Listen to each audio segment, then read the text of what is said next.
Hello student, आप सबका स्वागत है फिर से एक नए वीडियो में। तो इस वीडियो में हम बात करने वाले हैं आपके अर्धवार्षिक परीक्षा 2024-25 के बारे में, जो आपकी यहाँ पे क्लास 5th के बारे में होने वाला। कौन सा विषय आपका ये हिंदी विषय का पेपर होने वाला क्लास 5th के लिए। कौन सी क्लास के लिए? ये आपकी यहाँ पे क्लास 5th के लिए हिंदी का पेपर होने वाला, देख सकते हैं आप यहाँ पे।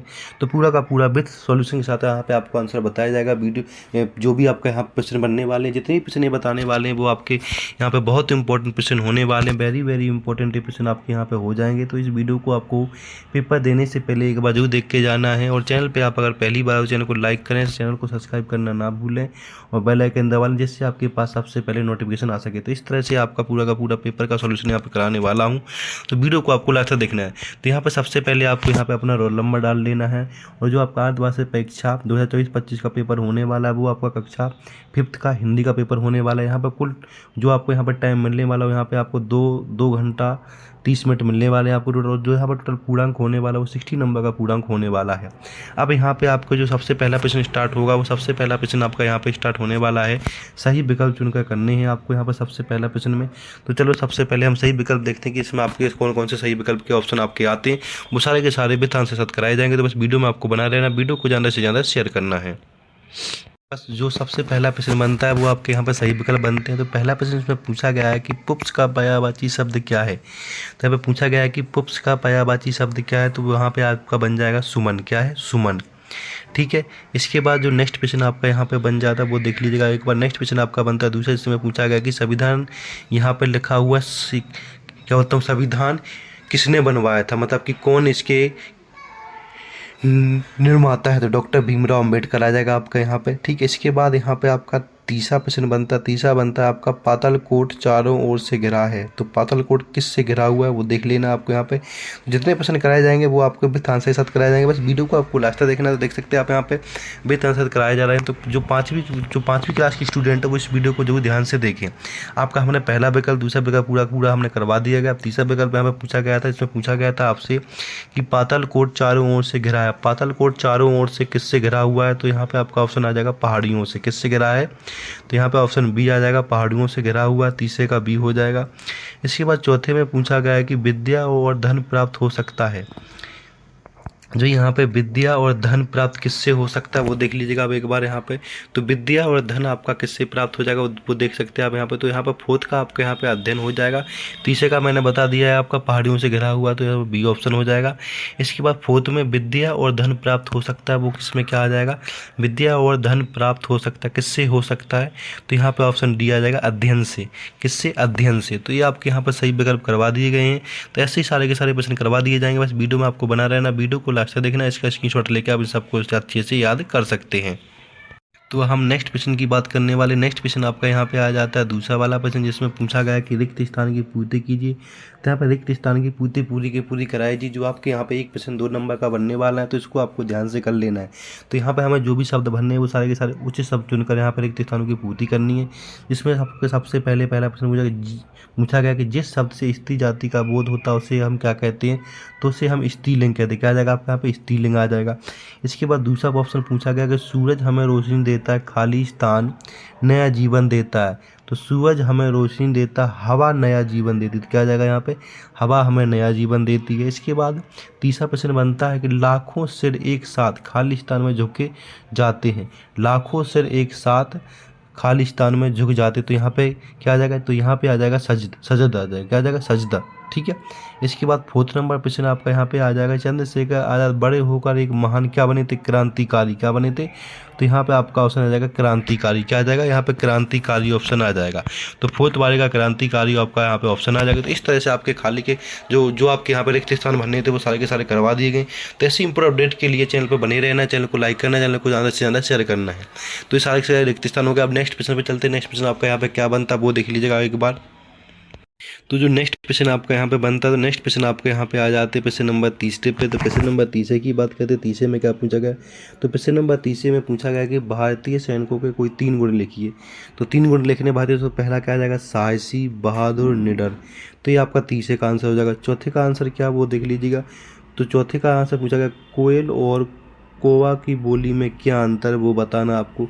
तो इसका आंसर आपको पीडीएफ के माध्यम से मिल जाएगा। पीडीएफ कहाँ से मिलेगी? पीडीएफ आपको टेलीग्राम चैनल पे मिल जाएगी, जिसका लिंक आपको यहाँ पे वीडियो के नीचे मिल जाएगा। तो वहाँ से आप सीधा का सीधा टेलीग्राम चैनल ज्वाइन कर सकते हैं।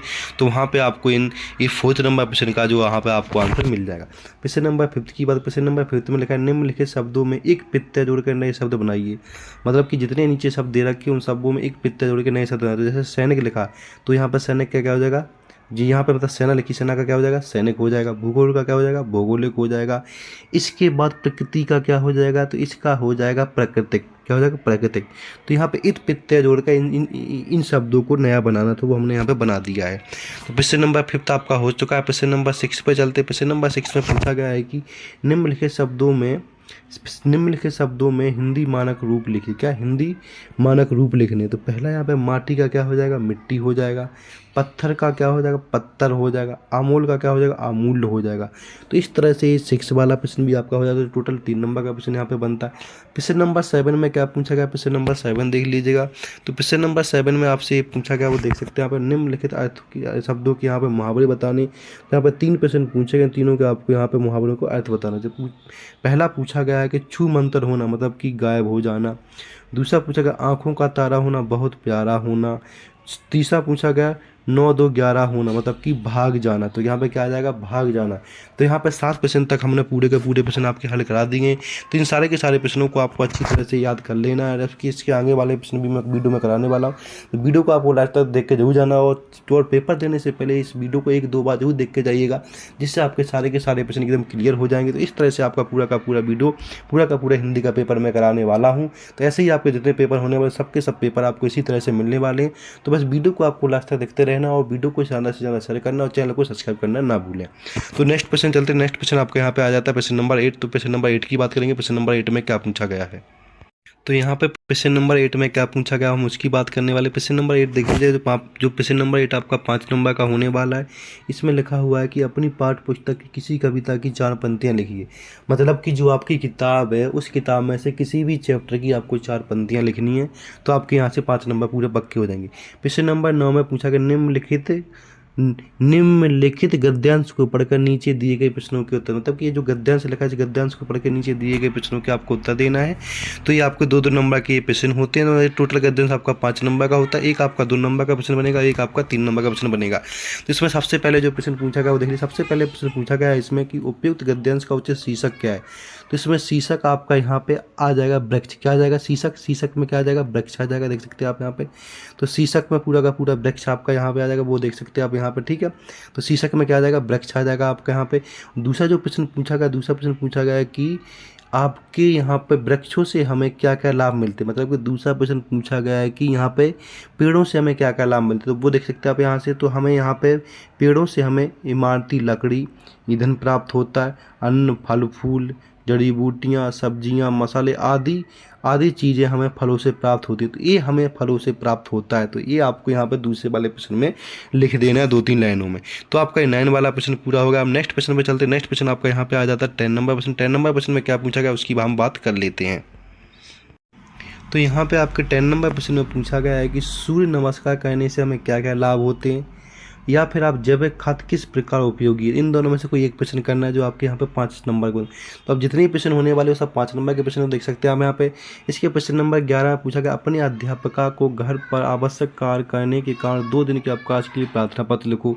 मतलब कि अपने प्रधानाध्यापक को 2 दिन की छुट्टी के लिए एक प्रार्थना पत्र लिखना है, या उसको लिख सकते हैं, या फिर आप अपने मित्र को उसके जन्मदिन की बधाई देने हेतु पत्र लिख सकते हैं। इन दोनों में से कोई एक लिखना है। तो आपके यहाँ पे 5 नंबर पक्के हो जाएंगे।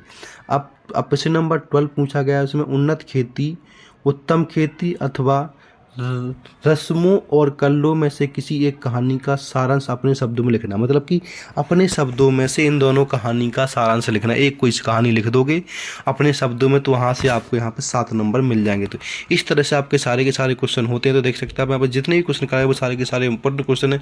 तो सारे के सारे प्रश्नों को आपको अच्छे से करके जाना है। इसके बाद आपका यहाँ पे संस्कृत का जो वो बचता है पोर्शन, वो भी आपको यहाँ पे कर लेना है। इससे पहले आपका 13 वाला क्वेश्चन था। 13 वाले क्वेश्चन में आपको निबंध लिखना था, तो इन चारों में से किसी एक निबंध को आपको लिख देना, तो आपको यहाँ पे 4 नंबर पक्के मिल जाएंगे। इसके क्वेश्चन नंबर 14, जिसमें हमें आपका यहाँ पर संस्कृत खंड मिलता है। यहाँ पे खाली स्थान देख सकते हैं, यहाँ पे पहले में आपका यहाँ पे आ जाएगा संति, दूसरे में विद्या आ जाएगा। इसके बाद इन सब के आपको यहाँ पे अर्थ लिख देने, इन सब के अर्थ आपको PDF में मिल जाएंगे, तो वहाँ से आप इन सब के आंसरों को अच्छे से पढ़ के यहाँ पे कर सकते हो। तो इस तरह से आपका पूरा का पूरा हिंदी का पेपर हो जाता है। अगर आपको ऐसा ही इंपॉर्टेंट अच्छा पेपर लगा तो पेपर को, अगर आपको ये पेपर अच्छा लगा तो वीडियो को लाइक करें, कमेंट करके जरूर बताएं कि आपकी इससे कितनी हेल्प हुई है, कितने नंबर आपके इस पेपर से बन सकते हैं। तो ऐसे इंपॉर्टेंट अपडेट के लिए चैनल को लाइक करें, सब्सक्राइब करें, वीडियो को ज़्यादा से ज़्यादा शेयर करें। धन्यवाद।